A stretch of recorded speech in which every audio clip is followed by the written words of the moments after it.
Ever since the day that you went away, you've been sending flowers, flowers to me, flowers today, flowers today. Instead of sending flowers, come back to me and hold me in your arms. Hi! Miyashi here! Welcome to my YouTube channel. So, today's vlog, guys, ipakita ko sa inyo yung nabili ko sa Shopee na hair straightener. And yung blower ko, guys. Ito, mura ko lang itong nabili, guys. Sa halagang 79 pesos, meron ka ng blower. So, itry natin, guys. Kung worth ba talaga yung pera mo sa 79. So, meron siyang on-off, on-off, on-off dito. Pwede din siya ma-fold like this. Simple lang ang blower din. So, saksak ko na guys.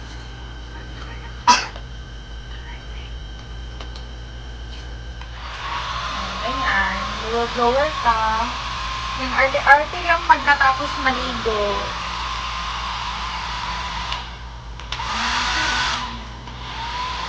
Meron ba na siya yung para pwede siya ipalakasan pala.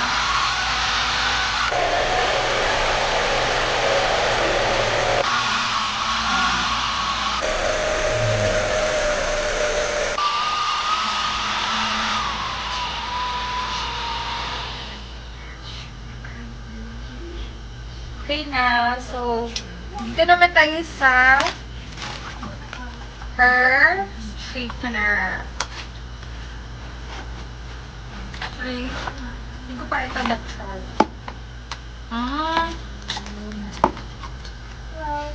So, meron siyang on-off dito, guys. Pag i-open siya, guys, meron siyang lock and open. So, ang purpose nito is, if i-lock mo siya, i-press dito, para siya sa curler.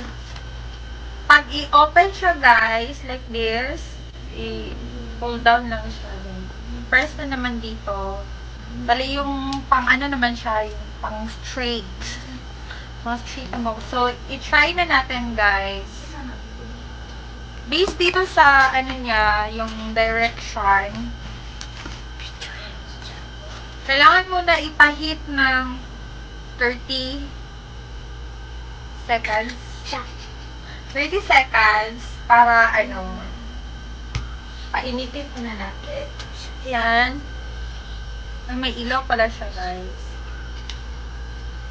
Malaman nyo pag naka-off siya kasi hindi siya mag-ilaw. Okay. So, we will use the straight.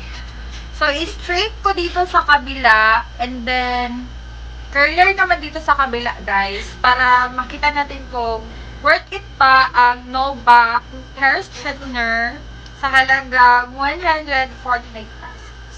Char. 149 pesos. Pang arte-arte lang talaga sa buhay. Hindi siya mainit, guys. So, we will just wait until it heat.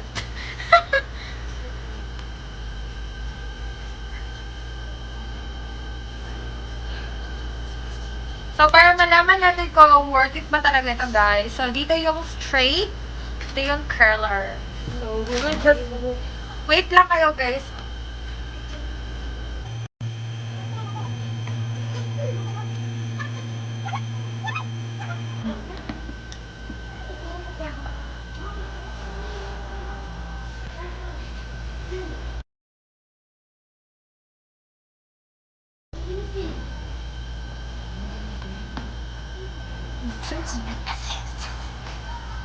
Kita mo different.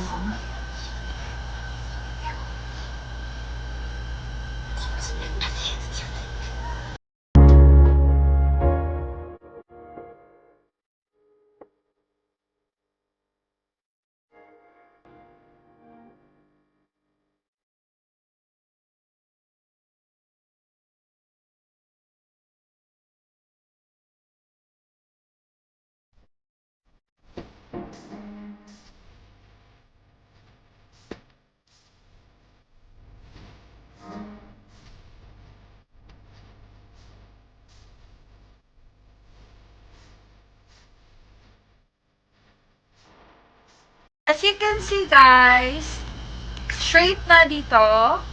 And ito yung hindi ko na straight. So, makikita nyo naman ang difference. Diba? Ang ganda. Talagang 149. My God. Meron ka lang pang arte-arte sa buhay. Straight na siya, guys. So, dito naman, ikulot ko naman siya dito, guys. So, i-lock na natin since magkulot na tayo. Kabaw. Parang ang hirap sa sitwasyon mo ko. So, i-try ko, guys, ha. So, ang gawin nyo, guys, pag magkulot kayo is sa dulo, ganyan. Tapos iikot mo.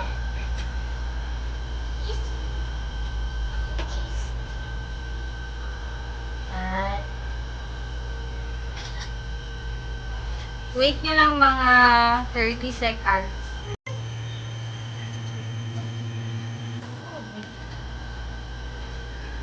Good na, guys. Another one na naman. Dulo pa rin.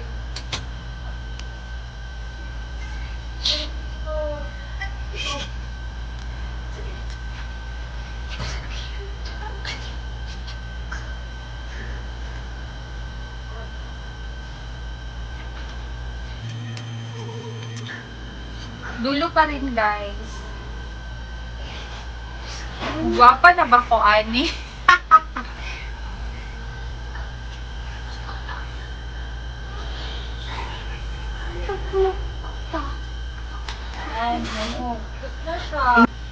So, kung nahihirapan kayo, guys, magpatulong na lang kayo since ako din nahirapan. Magpakulot na lang ako sa sister ko, guys. Pero,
so, ayan na straight ko na dito at saka na-curl ko na sa kabila, guys. So, worth it talaga itong dalawang to. Magiging best body ko to if may mga event or occasions. Like, mga party. Char, may party pa talaga since pandemic naman. If may occasion, okay siya gamitin. Depende pa din sa preference niyo kung straight or curler. Pero okay, para sa akin, worth it na yung 149 at saka 79 para sa pagpapaganda na tipid. Diba? Tipid lang siya. Ever since the day that you went away.